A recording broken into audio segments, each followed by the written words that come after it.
और मॉस्को पर ही यूक्रेन के ताबड़तोड़ हमलों की अब तस्वीरें आपको दिखाते हैं, जहां पहली तस्वीर कामकाज ड्रोन से मॉस्को पर हमले की है। क्रेन से टकराया यूक्रेन का ड्रोन और क्रेन से टकराने के बाद जोरदार धमाका।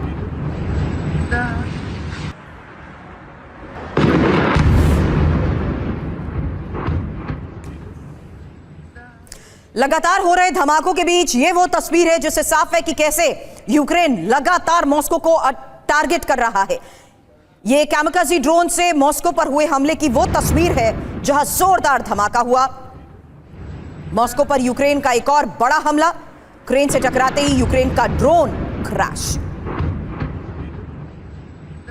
और एक और बड़ी खबर, मॉस्को में ऑयल रिफाइनरी पर विनाशक हमला हुआ।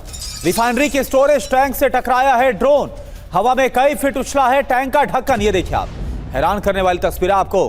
टैंकर जो ऑयल रिफाइनरी का है उसका ढक्कन आपको नजर आ रहा होगा, आसमान में कई मीटर ऊपर उछला है। ये बहुत बड़ा ये धमाका हुआ, एक साथ कई सौ ड्रोन के जरिए हमला किया है और बताया जा रहा है कि अभी तक का ये सबसे बड़ा हमला है जो यूक्रेन ने किया है रूस की राजधानी मॉस्को पर, और दहला कर रख दिया गया। तो ये तस्वीर आप देख पा रहे हैं, ये ऑयल रिफाइनरी है और ये देखिए एक ढक्कन, विशाल काय आकार का ये ढक्कन आपको उछलता हुआ आसमान की तरफ जाता हुआ नजर आ रहा है। इससे आप समझ सकते हैं कि इस धमाके का इंपैक्ट, इस धमाके का असर कितना ज्यादा था, कितना विध्वंसक यह हमला था। तस्वीरों को देखकर आप अंदाजा लगा सकते हैं। अब मॉस्को पर ही यूक्रेन के अब तक के सबसे बड़े हमले को लेकर आज बड़ी खबर यह है कि मॉस्को समेत कई शहरों को ड्रोन अटैक से दहला दिया गया। मॉस्को पर काले धुएं का गुबार कैसे छाया हुआ है, उसकी अलग अलग इलाकों से आई ये तस्वीरें, जहां देखिए किस तरफ हर जगह सिर्फ और सिर्फ काले धुएं का गुबार। अब ये साफ है कि इन हमलों से अलग अलग इलाकों में कैसे ड्रोन अटैक्स को अंजाम दिया जा रहा है। ज्यादातर इलाका काले धुएं की चपेट में है और ये मॉस्को पर लगातार हो रहे अटैक्स के बीच आई वो तस्वीरें हैं जिससे साफ है कि कैसे इंपॉर्टेंट इंफ्रास्ट्रक्चर को टारगेट करते हुए ऑयल रिफाइनरीज यूक्रेन का सबसे बड़ा टारगेट है। वो ऑयल रिफाइनरीज जो मॉस्को के लिए बहुत मायने रखती हैं। मॉस्को की अर्थव्यवस्था को देखते हुए सीधे ऑयल रिफाइनरीज को टारगेट करने का मतलब क्या है, डिफेंस एक्सपर्ट से इसी को लेकर करेंगे सवाल। लेकिन उससे पहले देखिए, क्रेन से टकराने के बाद जोरदार धमाका, ऑयल रिफाइनरी पर जोरदार ब्लास्ट के साथ साथ कई शहरों को ड्रोन अटैक से कैसे दहला दिया गया। ये तीन तस्वीरें आपको दिखा रहे, कामकाजी ड्रोन से मॉस्को को दहला दिया गया। और आपको यह भी बता दें, यह हमला जहां पर हुआ है, ये जो ऑयल रिफाइनरी जहां पर है, ये रेड स्क्वायर जो क्रेमलिन है, वहां से महज 15 किलोमीटर दूरी पर इस हमले को अंजाम दिया गया। ये तीन तस्वीरें आप देखिए किस तरह से ऑयल रिफाइनरी से धुआं उठता हुआ नजर आ रहा है। धमाके की तस्वीर आप देख पा रहे हैं। एक तरह से ज़ेलेंस्की ने जो हमला किया, इसके बाद व्लादिमीर पुतिन को बहुत बड़ी चुनौती पेश कर दी है। वहीं यूक्रेनी हमलों के बाद रूस में अलर्ट को लेकर खबर यह है कि मॉस्को एयरपोर्ट से उड़ानें भी अब रोक दी गई हैं। यूक्रेन के लगातार हो रहे हमलों के बाद आसमान में हर तरफ ऐसी ही तस्वीरें हैं, काले धुएं का गुबार है। यही वजह है कि अब फ्लाइट्स मॉस्को एयरपोर्ट से नहीं टेक ऑफ कर पा रही हैं। ज्यादातर उड़ानों को रद्द कर दिया गया है, उड़ानों को रोक दिया गया है।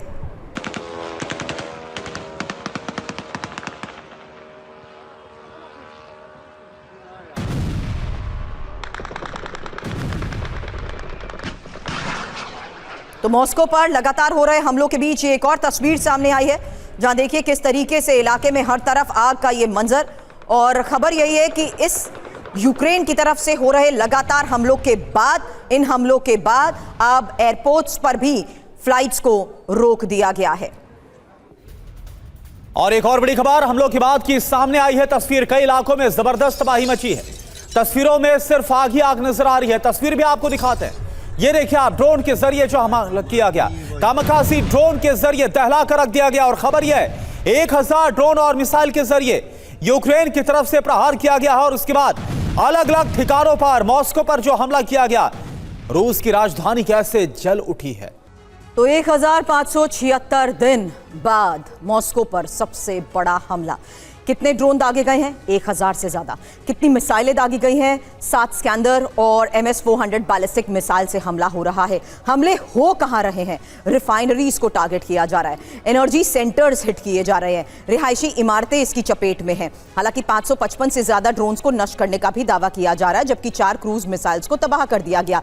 अब तक के नुकसान को लेकर खबर यह है कि इन हमलों में 5 लोगों ने जान गंवाई है, जबकि 24 लोग घायल हुए हैं और कोपतनिया ऑयल रिफाइनरी को भी अब बंद कर दिया गया है।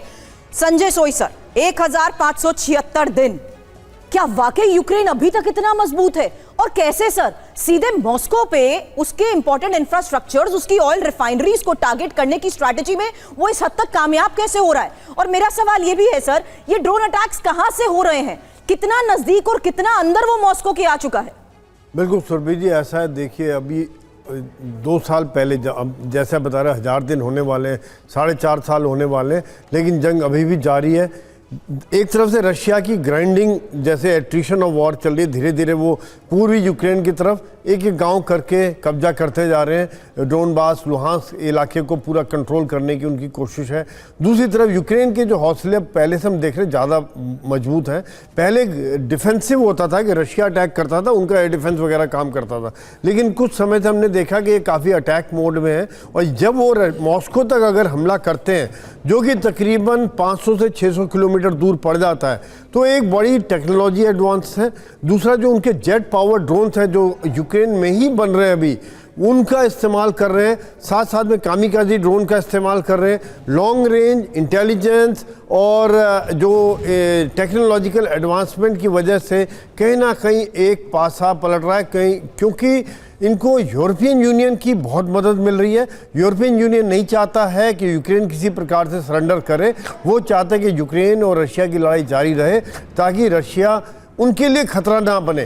हालांकि बीच बीच में हमने ये भी देखा है कि कई बार मिसगाइडेड ड्रोन्स या कई ड्रोन्स नेटो कंट्रीज़ के ऊपर भी गए हैं, जिनके द्वारा अपने जेट स्क्रैम्बल किए उन्होंने, जिसका खतरा कई बार हमने देखा कि क्या वो बड़ी लड़ाई में तब्दील हो सकता है। लेकिन इस समय में जो माहौल चल रहा है कि यूक्रेन रशिया की लंबे समय तक लड़ाई लड़ने की क्षमता को ख़त्म कर रहे हैं। उनका मुख्य टारगेट रिफाइनरीज हैं, मुख्य टारगेट उनकी आर्म्स इंडस्ट्री है, मुख्य टारगेट उनके माइक्रोचिप बनाने वाले, और दूर अंदर तक अटैक कर रहे हैं। रशिया भी उनके रिफाइनरीज और जो उनके एनर्जी सेक्टर में हमला कर रहा है, साथ साथ ज़मीन पर भी धीरे धीरे एडवांस कर रहा है। तो दोनों तरफ से अलग स्ट्रैटेजी पे काम कर रहे हैं, लेकिन इस समय में लड़ाई जो है काफ़ी बढ़ गई है, काफ़ी खतरनाक स्टेज पर आ गई है। और देखते हैं कि कहीं ये इसमें नेटो कंट्रीज भी चपेट में ना आ जाए। करना